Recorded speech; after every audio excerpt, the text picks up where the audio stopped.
Hi, I'm Cindy Black. We're here at the Fremont Solstice Parade today. Are you excited? I am excited. It's the first time I've ever been in the parade. I've been an observer before. I used to live in Fremont, but first time in the parade. And so I have an ensemble that we're doing. It's called GMO Toxic Trespass. And it's a bunch of us are from volunteers for I-522, the labeling of genetically engineered foods here in Washington, Food and Water Watch, and then various other volunteers that we've reached out to are joining us. We have about 20 people in our ensemble today, and so we're going to be spreading the message about GMOs in today's parade. We took some of the props and costumes that we created for the March Against Monsanto, and we incorporated them, took our wording off of some things. And so basically what we're going to do is we have a Mother Earth float, we have bees, we have butterflies, and then we also have some biohazard sprayers, toxic sprayers of chemicals, and a Roundup bottle, and some mad scientists, and we have a giant genetically engineered corn, and we have some Oregon wheat. So we're going to be displaying that and interacting with the chemicals, and the bees and the butterflies will feel sick, but as it gets closer to the Mother Earth, we'll start to feel better. And we'll have farmers and a beekeeper to help protect the planet Earth and be its protector. So that's kind of how we're going to try to communicate today. Well, the big thing is labeling, obviously. It's the important first step to educate people about genetically engineered foods, because most people have been in the dark about what's in their food, and awareness is the only thing to bring it to light.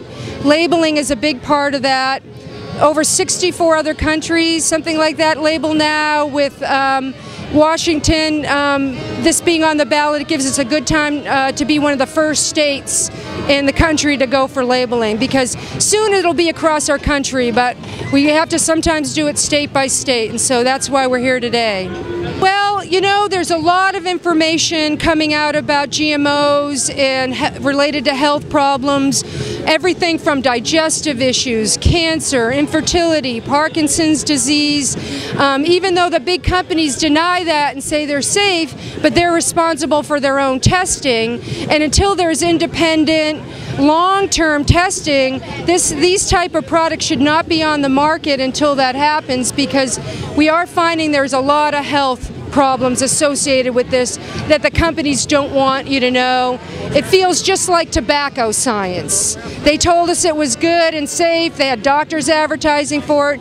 Well, I think the same thing's going to happen with the GMOs.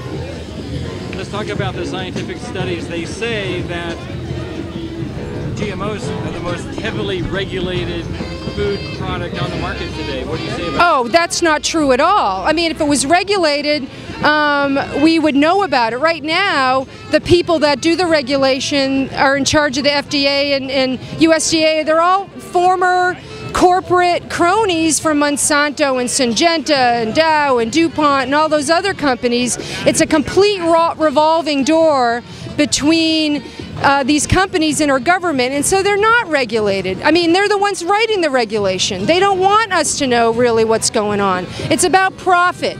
Profit over everything, including safety, health safety, food safety, environmental safety. Nobody talks about also what this stuff is doing to our environment. Pesticides, herbicides, all have increased with the use of GMOs. It's not going away. They say, again, that it's going to feed more people. That's not true either. So it's kind of one lie after the other, and that's just an example of it. Who's going to turn the tide? How will I-522 win where Proposition 37 didn't? Well, luckily, we know what they did in California, so we have a jump start. We know what the arguments are. We know how to fight those arguments.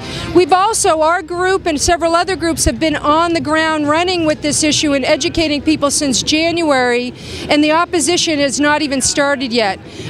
They've already started getting a lot of money, but it's all coming from the big corporations. The money that's coming in against this issue is coming from the companies, not from individuals. The money that comes from our initiative to pass GMO labeling is coming from individuals in some businesses like PCC and places like that, but mostly it's coming from grassroots folks like us, and we're the ones that are spreading the word. I mean, that's what it's going to take, spreading the word.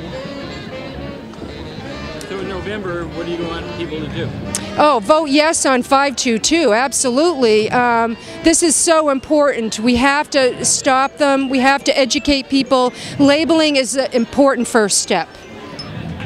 So vote yes on 522 in November.